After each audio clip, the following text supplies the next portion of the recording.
Sam Marshall shares uplifting stories and conversations with people making Johannesburg and the world a better place. Okay, so on the Social Impact Show today, we're speaking to Diaz, who's an author, coach, and visionary founder of the 10,000 Champions Movement, a bold new initiative launched in Soweto during Youth Month to empower a generation of purpose-driven, digitally skilled, and economically active young leaders by 2030. From board-breaking breakthroughs to real-world skills training, KK is on a mission to equip young people not just to survive, but to lead. This isn't just a youth program, it's a movement for national transformation, one champion at a time. KK, good morning and thanks for joining me. Yo, fabulous. Sam, thanks, man. Thanks to the team, Radio 919. Yeah. Thank you. This is really groundbreaking work in terms of this idea that we can build leaders. Take me back to the origin of the idea. What was the aim, and why does it drive you so much? Thank you, man. So I'm 45 years old. No way. Promise you. I thought you were like 28. 45, I swear. Jeez. Which makes me Gen X, and therefore context for the conversation, right? In 2013, I was kind of alluding that with Tim and Simpiwe, big up guys, is the project kicked off then. I realized then, which was 13, 15 years ago, that young people were in trouble, right? I remember putting together a project to climb on Kilimanjaro as a way to prove to young people that they can achieve massive goals without money, funding, or experience, right? So I've had the pleasure of working with more than 2,000 business people, entrepreneurs, business executives. And so along the way, I'd learned tricks of the trade, and really how to make yourself happen in any career, in any business you want to start, and so on. And then, when we took on the project to show people how they can achieve massive goals through the Kilimanjaro Climb project, it was evident to us that we needed to intervene and really at a scale, rather the project at which we were talking to young people about helping them to live intentionally and beyond that to take control of their future. Because let's be honest, Gen X down the way, we are going to be gone in a couple of decades. They will remain.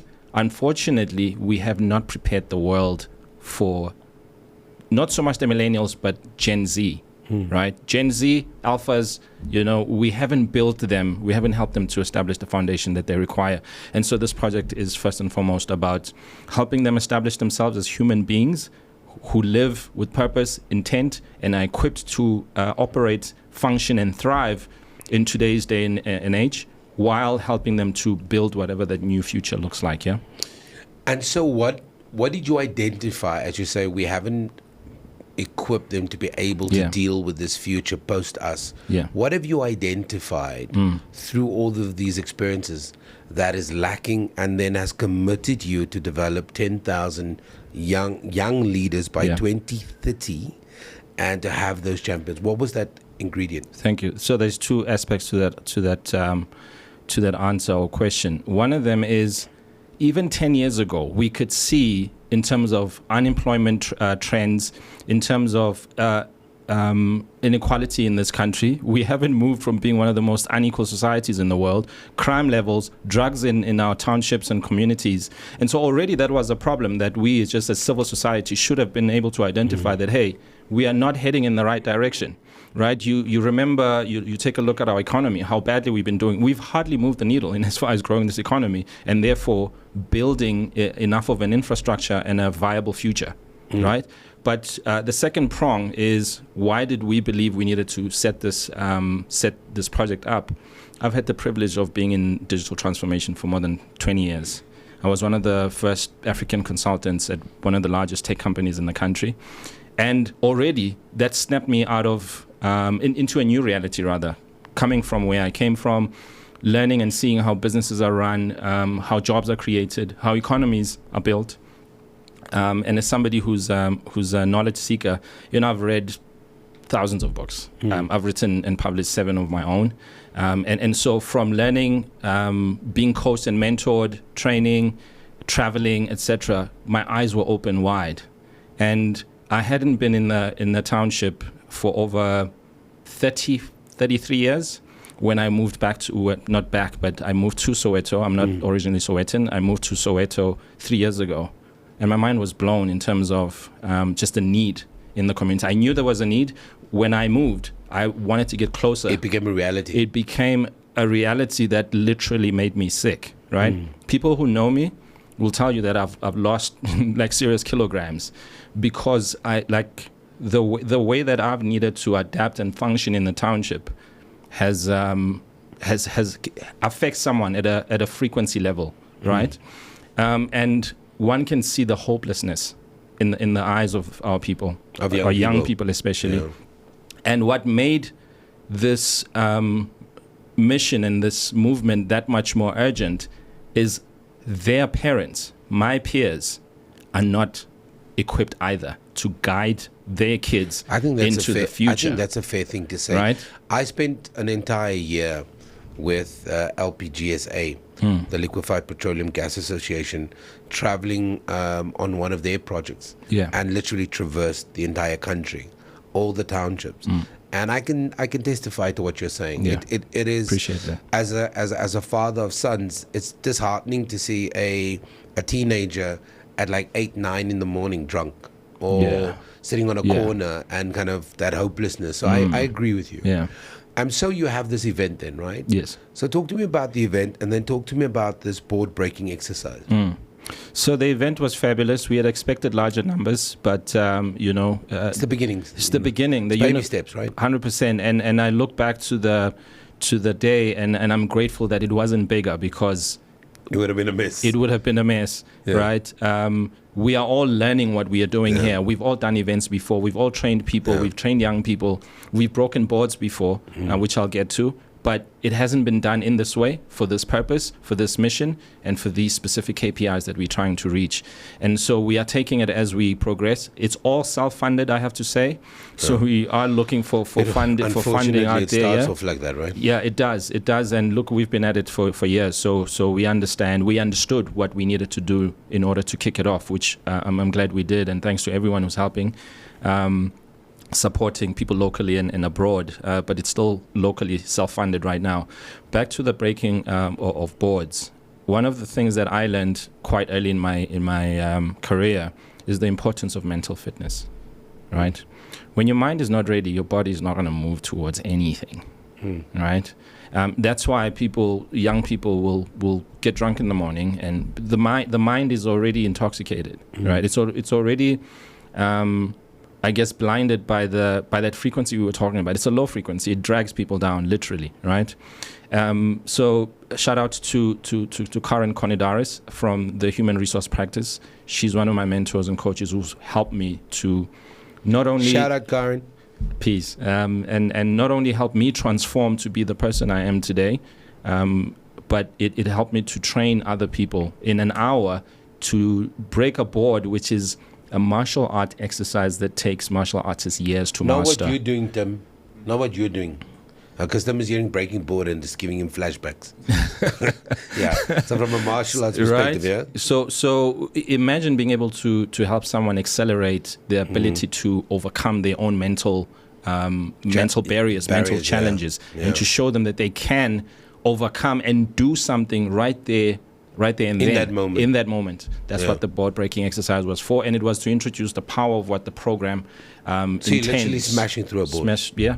And that board is a metaphor for the no's, the rejections, the Unemployment, drugs in the for society. all of that Yeah. stuff, that Totally. that physicality, and that's why we encourage people to go and work out, Yes. break a sweat, Exactly. because it actually does do something for you mentally. True. It speaks to the next thing which we covered Yeah. during the training, which is physiology. You Yeah. know, your body, the way you stand when you are standing, or the way you're sitting, whether you hunchback or chest out, Yeah. that does wonders to how you think and how you feel about yourself, and therefore how you are going to encounter circumstances. Yeah. So there's a bunch of young people Yes. that came to this event breaking the board is one of the exercises. Yes. And obviously, you want to make sure that there isn't just this dopamine hit. You're there. Yeah. Oh wow, I can do it. And you want to be able to make sure that if we're going to grow this to 10,000 champions that feel empowered, that can deal with the challenges. Yeah. What are the other systems of intervention that you put in? Because the event is great. Yeah. And you already said I do a lot of advocacy work. But what are the other systems so that person, when they hit that low snag moment again, they are able to re-tap into those resources or ideas? Great, thank you. So we've developed a 2-year program. Oh, okay, 2 years. It's 2 years, and that 2-year transformation it encompasses learnings once a week, peer group meetings once in that same week. Very important. Right, and another follow-up session with the facilitator, because we're going to give them homework to do. We're going to give them projects to start in the whole week. So you're week. holding their hand? Holding their hands, yeah. And for 2 years. Okay. Now, here's the beauty of what we're doing. Because of the type of businesses we run, we are entrepreneurs ourselves, own a couple of businesses. We are going to show them how they can create jobs within our ecosystem right now. Okay. Right. And it will be part of the incentives is you gotta work towards prepare yourself and make sure you earn these opportunities, earn the skills, so that we can incorporate them into the gig economy, into a working environment, knowing that we've done the bit that we can do to prepare them, while of course they can still look for other jobs somewhere, or better yet, create an entire new economy, because that's kind of where we're heading, and we need to start identifying what those needs are. And they themselves are that new economy for whom we need to start developing new products, and of course reconfiguring the township economy to suit what they need now and what they're going to need tomorrow. Yeah. And it's quite interesting that when we talk about the township economy, we've seen what guys like Bulelani has done with tea. Yes. And how they've grown local businesses. We've seen it through the work that Gigi Alcock does with Kasi Economics. We know for a fact that township tourism is kind of going to be this next big thing, because you can only see Sandton once and then you're over it, right? True. And so there's so much culture and opportunities within townships. And so you're right that if we get young people to identify this, and with this kind of lateral move from government that's also slowly recognizing the value of the informal economy. One of the things between the kind of the board breaking exercise, you also have the 6-month proof of concept. Yes. What is that? So we to hit the numbers by 2030, which is now around the corner. Precisely. We've identified that we need, capacity-wise, each hub in 10. We want to start 10 township hubs in the country, and each one developing 1,000. Right. So we've identified that for over the next 5-6 years, each community can develop 250 over 2 years at a time, right? Or 250 and another 250 at the same time. So it's a 2-year program. Now, what we want to do is to develop a program that's going to fit like a glove on one's hand, by working with the young people as well.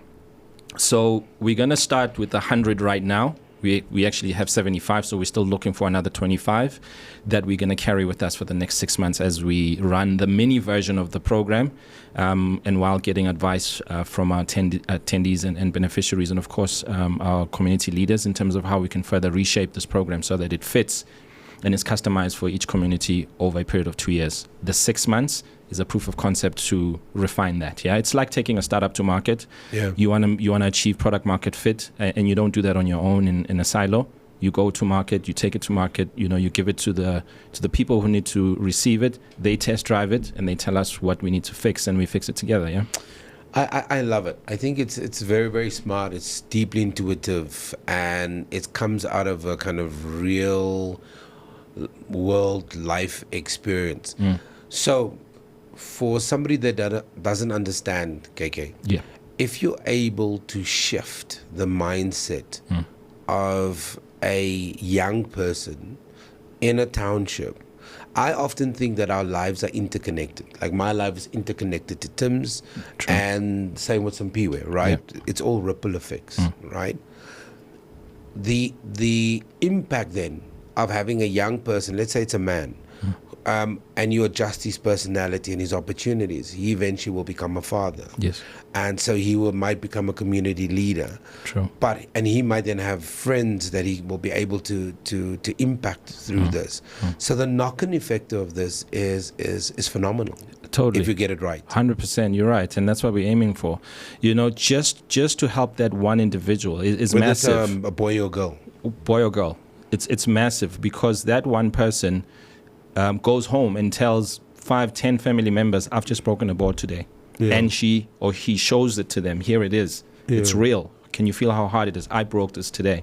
And the conversations that start from there are transformative. But we do need that program to constantly remain there and help them, to remind them, number one, who they are and what they've achieved. Their value. As people. Right. Because sometimes I can get lost. Yeah, totally. Now imagine you and I getting lost. Imagine the people who haven't had, and I don't want to call it privileges, because I know you've worked your butt off to be where you are today. And it's it's just big up, my friend. You're one of those role models that people like me look up to. So big thanks, up on man. you. Thank you. But the point is, I appreciate it. That's my pleasure, man. Tim hates my guts, but I appreciate it. How do we? I'm joking. Yeah, part of the solution is, how do we create role models in the hood? Yeah. And even some of them are there, but how do we bring them to the spotlight so other people can identify them? Yeah. Because sometimes, I agree with you. We need to create more, but they are. We need to, and they are kind of undercover. They're going about their business, and not all of them are shop owners. Some of them are just great fathers. It's the local soccer coach. 100%. It's the local church leader. Yeah. It's somebody serving in church. They are there, but how do we bring them to the surface? Great, thank you. And what makes this program and initiative so fascinating is because there's so much that still needs to be developed. For example, these people you're referring to, they tend to be slightly older, right? Yes, you've got Gen Z and Gen Y who are sharp, who are, but they tend to be a little bit older, who are established, right?